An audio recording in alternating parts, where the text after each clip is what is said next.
وَإِذَا قِيلَ لَهُمُ اتَّبِعُوا مَا أَنزَلَ اللَّهُ، اور جب ان سے کہا جاتا ہے کہ پیروی کرو اس کی جو نازل کیا ہے اللہ نے. تو اللہ نے کیا نازل کیا ہے؟ کوئی بابا نازل کر دیا کیا؟ قرآن؟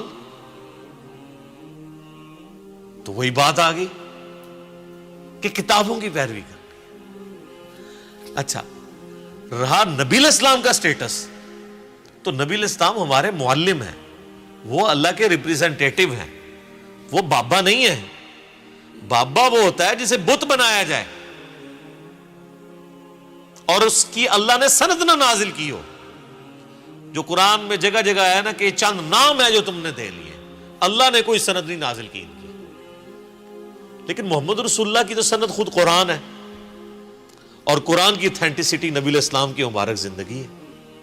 جو صحیح مسلم میں حدیث ہے، سیدہ عائشہ سے پوچھا گیا نبی علیہ السلام کے اخلاق کے بارے میں، تو آپ نے فرمایا کہ قرآن نہیں پڑھتے. نبی علیہ السلام کا اخلاق یہی تھا. اخلاق کہتے ہیں یعنی کسی شخص کا کریکٹر، اس کو عربی میں خلق کہتے ہیں. اس کے اندر اس کے معاملات بھی آ جاتے ہیں، اس کا بول چال، آپ اس کو شمائل کہہ لیں، سب کچھ. تو انہوں نے کہا نبی علیہ السلام کا اگر کسی نے کردار دیکھنا ہے نا، یعنی قرآن مجسم کسی نے دیکھنا ہے، یعنی قرآن اگر کسی جسم کی شکل میں آتا نا، اللہ کو مقصود انسان اگر کسی جسم کی فارم میں آیا ہے نا، تو وہ نبی علیہ السلام کی مبارک ذات ہے.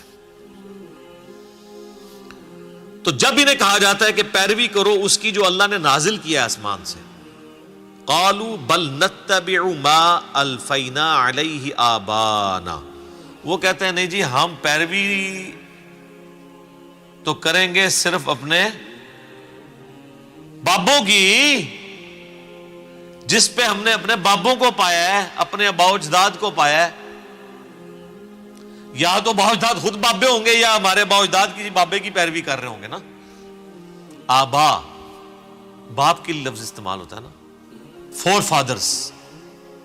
تو فور فادرز یا خود بابے ہوں گے یا وہ خود کسی بابے کی پیروی کر رہے ہیں. تو سر یہ دیکھ لیں، یہ اسی آیت کا ہی ترجمہ ہے کہ اللہ کہہ رہا ہے کہ کتابوں کے خدا کو فالو کرنا ہے، بابوں کے خدا کو نہیں. اچھا مشرکین عرب جو ہیں کیا خدا کو نہیں مانتے تھے؟ قرآن میں درجنوں جگہ آیا یہ کہ وہ اللہ کو مانتے تھے. تو پھر جب وہ کہہ رہے ہیں کہ ہم تو اس کی پیروی کریں گے جس پہ آباء و اجداد کو پایا، تو اللہ تعالیٰ کہتا ہے ٹھیک ہے بھی تیرا خدا بھی وہی ہے، ان کا خدا بھی وہی ہے، اس نبی کا بھی خدا وہی ہے، اور تمہارے آباء و اجداد کا بھی خدا وہی ہے. تو اللہ تو فرق کر رہا ہے دونوں میں. تو سر یہی تو ہم بھی آپ کو کہہ رہے ہیں کہ مرنے سے پہلے ہے مسلمان کر لے اس پہ غور، کتابوں کا خدا اور ہے بابوں کا خدا اور. اللہ تو اس کو ماننے کے لیے تیار ہی نہیں ہے. اب اللہ تعالیٰ اس پہ جو ورڈکٹ دے رہے ہیں نا وہ سنیں.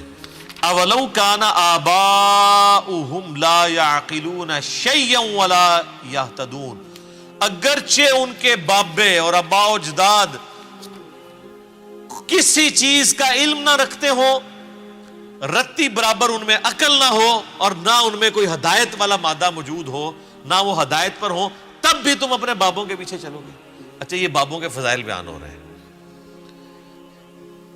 پہلی چیز کہ عقل ہی کوئی نہیں، عقل نہ دی شے ہی کوئی نہیں. لا یعقلون شیئا، عقل نہ دی شے ہی کوئی نہیں. بالکل صحیح ترجمہ ہے نا یہ. عربی میں اردو میں شے لفظ وہی استعمال ہوتا ہے نا. یہ جو ہم شے لفظ استعمال کرتے ہیں پنجابی میں یا اردو کے اندر، اور عقل کا بھی لفظ ہے لا یعقلون شیئا، عقل نہ دی کوئی شے نہیں، ولا یہتدون، اور نہ کوئی ہدایت ہے. مجھے بتائیں اس آیت کو ترجمہ کرنے کے لیے آپ کو عربی آنا ضروری ہے؟ کتنے سادے سے الفاظ ہیں.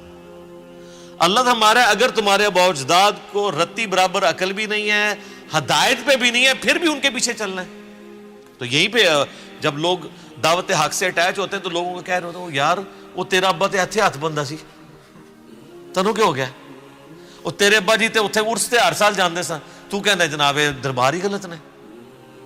تو ان کو پھر آپ یہی آیت سنا دیا کریں، سورۃ البقرہ کی آیت نمبر 170. آپ یہ کہہ دیا کریں آگے سے اولو کان آباؤنا، اس کو ہے ہم کے سیگے میں بھی کر سکتے ہیں.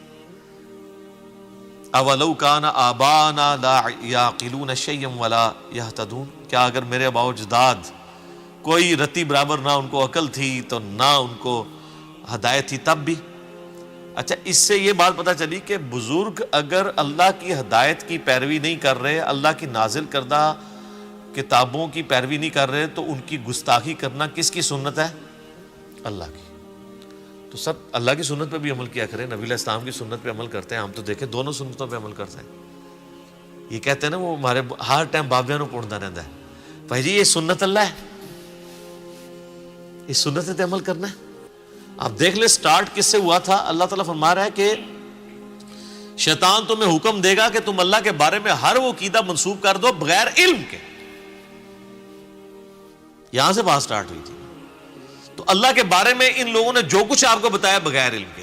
اب میرا ایک معصومانہ سوال ہے کہ بخاری مسلم دونوں میں حدیث ہے، مسلم کی پہلی حدیث یہی ہے کہ مولا علی علیہ السلام کہتے ہیں کہ نبی صلی اللہ علیہ وآلہ وسلم نے فرمایا جس شخص نے میری طرف جھوٹ منسوب کیا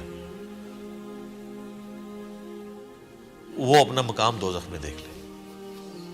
اچھا، اگر کوئی رسول اللہ کے اوپر جھوٹ باندھے وہ تو ہے دوزخی، اور جو اللہ کے اوپر جھوٹ باندھے وہ جنتی ہے، مجذوب ہے، کلندر ہے، پہنچیا ہے کتنے؟ آپ دیکھیں رسول اللہ پر جھوٹ باندھنا دوزخ میں جانا ہے، اللہ پہ جھوٹ باندھنا اس سے بڑا جرم ہے۔ یہ آج تک کسی نے نہیں آپ کو بتایا کہ جب لوگ اللہ کے بارے میں باتیں کر رہے ہوتے ہیں انہیں جی بس میرا دل اللہ نے مضبوط میرا دل کہنا ہے، اے دلیل ہوندی جی میرا دل کہنا ہے۔ وہ بھائی جی ہندوؤں کا بھی دل ہی کہنا ہے، ٹھیک ہے جی، عیسائیوں کا بھی دل کہتا ہے، اور پھر وہ کہتے ہیں جی وہ فیت ہے، جی فیت کو ٹیسٹ نہیں کرنا چاہیے۔ فیت کو علم پہ تو ٹیسٹ کرنا ہے نا آپ نے، کہ آپ نے 3 خداؤں کا ہی عقیدہ رکھنا ہے، لاجیکل بات تو ہونی چاہیے نا۔ تو آندہ سے یہ بات بھی راگ بھی لاپیں کہ رسول اللہ پر جھوٹ باندھنے والا دوزخی ہے اور اللہ پر جھوٹ باندھنے والا اس سے بڑا دوزخی ہے۔ تو اب ذرا جو تم بتاؤ اللہ کے بارے میں جو کچھ کہہ رہے ہو، اللہ کے دین کے بارے میں، اللہ کے تعارف کے بارے میں، یار جب بھی کوئی شخص دین کے بارے میں بولے گا تو اس کی سند تو آسمان سے نازل ہونی چاہیے نا، کیونکہ دین تو آسمانی ہے۔ تو اب جب کبھی کوئی شخص دین پہ کلام کرے تو اسے یہ بتا دیجئے گا کہ رسول اللہ پر جھوٹ باندھنے والا دوزخی ہے بخاری مسلم کے تحت، اور اللہ پر جھوٹ باندھنے والا سورۃ البقرہ کی آیت نمبر 168 169 170 ان تینوں کا سیدھا سادہ رزلٹ یہ ہے کہ اللہ پہ جھوٹ باندھنے والا بھی سیدھا دوزخی ہے۔ تو اب ہاں بات کرو دین کے اوپر، تو اگر اس میں تھوڑا سا بھی خوف خدا ہوا نا ادھر ہی رک جائے گا، کیونکہ ساری کہانیاں ہی چل رہی ہیں۔ وہ کہے گا یار میں پھر ان کہنے نے پتہ نہیں، منو پتہ تے نہیں ہے، بس میں سنیا، میں پڑھیا کدھرے نہیں ہے، تو بولنا کیوں پیا میں جے تو سنے ہی ہے خالی۔ اچھا سنی بھی وہ بات یاد ہے جو اپنے مطلب کی ہے؟ ہاں، جو لوگ چیخ چیخ کے ساڑھے کلپ شیئر کرا رہے ہیں اور دماغ جو نکلتے ہوئے بھی نہیں ہو وہ نہیں سنے انہوں نے لگتے، تو جو کہانیاں نے نا وہ کہتے ہیں جی وہ ایک دفعہ کا ذکر ہے، ایک اسلامی بھائی کا بیان ہے، ہمارے جاننے والے بزرگوں نے بتایا ہے، اے ہوندی جی سنت ہوتی۔ اور جو کہتا ہے جی جناب سورۃ البقرہ لکھے آ جائے، اے بخاری لکھے آ جائے، اے مسلم لکھے آ جائے، وہ کہتے ہیں وہ سن کے بھی انہوں نے نا اس کان سے سن کے ادھر سے ہی باہر نکال دیا ہوتا ہے، ادھر سے بھی نہیں نکالتے کہ دماغ ہی سے نہ بہ جائے۔